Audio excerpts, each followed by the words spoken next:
নমস্কার। গল্পচকের পক্ষ থেকে আপনাদের সকলকে জানাই সুস্বাগতম।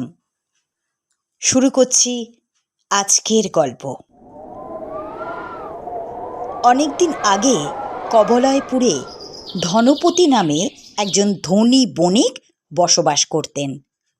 ধনবতী নামে তার একটি সুন্দরী মেয়ে ছিল। অল্প বয়সেই গৌরী দত্ত নামে এক ধনী বণিক পুত্রের সঙ্গে তার বিয়ে হয়। বেশ কয়েক বছর পর ধনবতীর একটি মেয়ে হয়। তার নাম রাখে মোহিনী। গৌরী দত্তের অকালে মৃত্যু হলে তার জ্ঞাতিরা ধনবতীকে অসহায়া দেখে তার সব সম্পত্তি নিয়ে নেয়।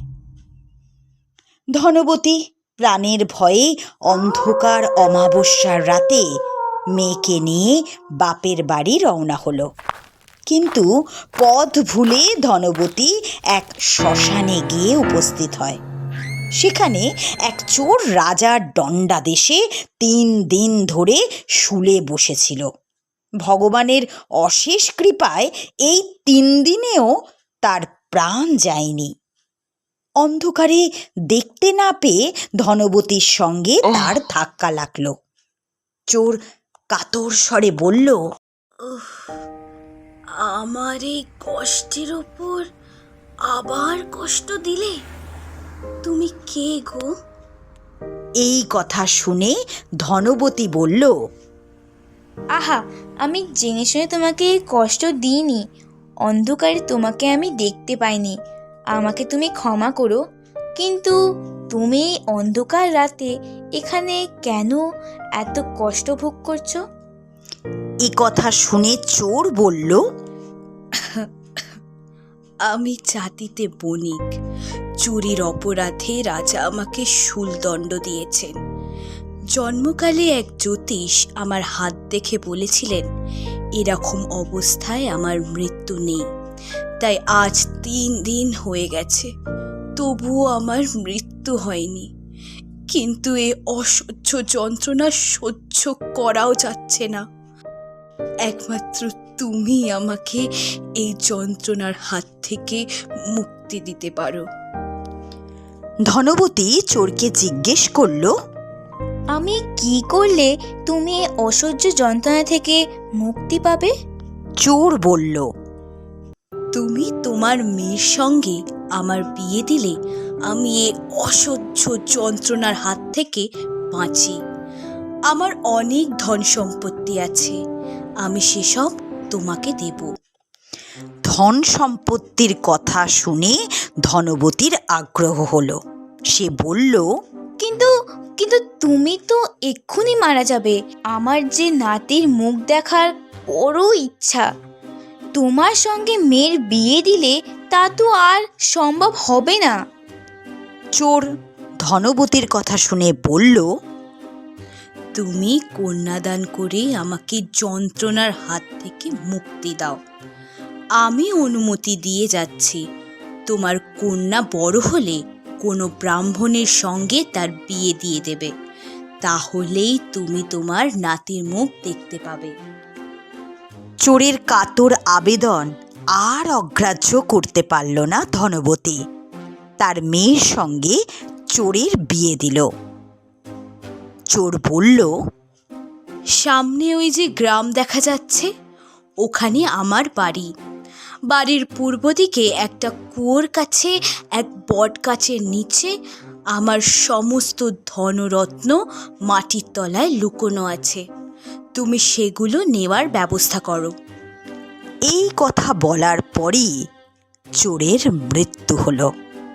ধনবতী তখন চোরের কথা মতো সেই বটগাছের কাছে গিয়ে মাটি খুঁড়ে সমস্ত ধনরত্ন পেয়ে সেখানেই দিন কাটাতে লাগলো। তারপর ধনবতীর মেয়ে মোহিনীর একসময় বিয়ের বয়স হলো। একদিন সখীদের সঙ্গে জানালা দিয়ে রাস্তায় চলমান রথের দিকে তাকিয়েছিল মোহিনী।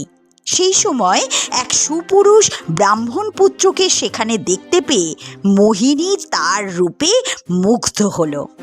মোহিনী এক সখীকে বলে সেই ব্রাহ্মণ পুত্রকে তার মা ধনবতীর কাছে উপস্থিত করল। এবং ব্রাহ্মণ পুত্রর সঙ্গে মোহিনীর বিয়ে হলো।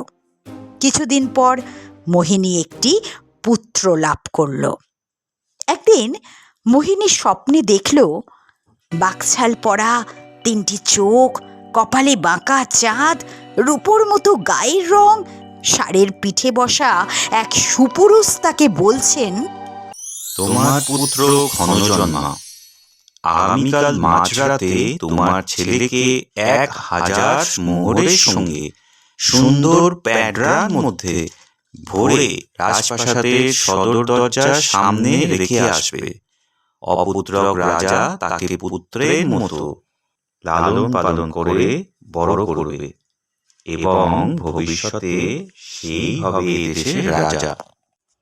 ঘুম ভেঙে মোহিনী স্বপ্নের কথাই ভাবতে লাগলো।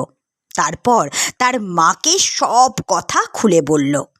স্বপ্নাদেশ মতো ছেলেকে প্যাঁটরায় ভরে মোহর সহ রাজার প্রাসাদের সদর দরজার সামনে রেখে গেল তারা। এদিকে রাজাও স্বপ্ন দেখলেন সেই রকম এক দিব্য পুরুষ তাকে বলছেন, মহারাজ, আপনি আর ঘুমিয়ে থাকবেন না। সুলক্ষণযুক্ত এক শিশু আপনার জন্য বাইরে অপেক্ষা করছে। দেরি না করে আপনি তাকে গ্রহণ করুন এবং নিজের ছেলের মতো মানুষ করুন। ভবিষ্যতে সেই রাজা হবে, সে আপনার মুখ উজ্জ্বল করবে। হঠাৎ রাজার ঘুম ভেঙে গেল এবং তিনি সব কথা রানীকে বললেন। তখন দুজনে কৌতূহলী হয়ে রাজপ্রাসাদের বাইরে এসে দেখলেন রাজা যা স্বপ্নে দেখেছেন সেই মতো একটা প্যাঁটরা পড়ে আছে।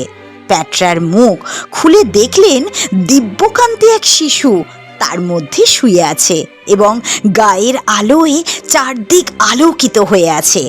রানী খুশি হয়ে সেই শিশুকে কোলে তুলে নিলেন এবং রাজা মোহরগুলো নিয়ে সেই শিশুকে প্রাসাদে তুললেন। তারপর রাজা পণ্ডিতদের ডেকে ছেলের লক্ষণ পরীক্ষা করলেন। পণ্ডিতরা সকলেই একমত হয়ে বললেন, মহারাজ, এ ছেলে আপনার যোগ্য উত্তরাধিকারী হবে। এই শিশু যে একদিন পৃথিবীর অধীশ্বর হবে তাতে কোনো সন্দেহ নেই। এক সময় এই ছেলে হরিদত্ত সর্ববিদ্যায় দক্ষ হয়ে উঠলেন। রাজা এক সময় মারা গেলে হরিদত্ত রাজা হলেন এবং ধীরে ধীরে সমস্ত পৃথিবীর উপর তাঁর একাধিপত্য স্থাপন করলেন।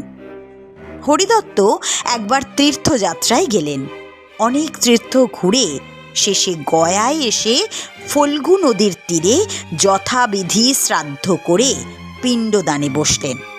হরিদত্ত যখন পিণ্ডদান করতে গেলেন তখন হঠাৎ জল থেকে 3খানা ডান হাত উঠে এলো। একটি সেই চোরের, একটি সেই ব্রাহ্মণ পুত্রের, আর অন্য হাতটি হলো রাজার।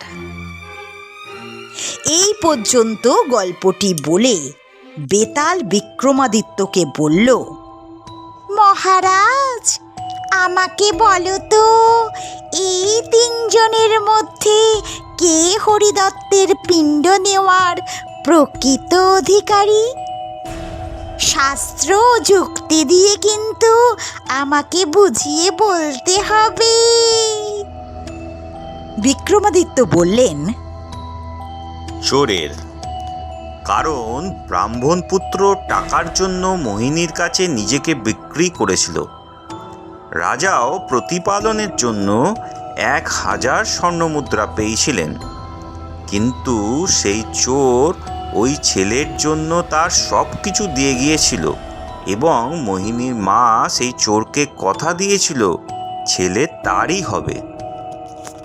বিক্রমাদিত্যের কাছ থেকে বেতাল সঠিক উত্তর পেয়ে আবার সেই শিরীষ গাছে গিয়ে ঝুলে পড়ল, আর বিক্রমাদিত্য তাকে গাছ থেকে পেরে আবার রওনা হলেন।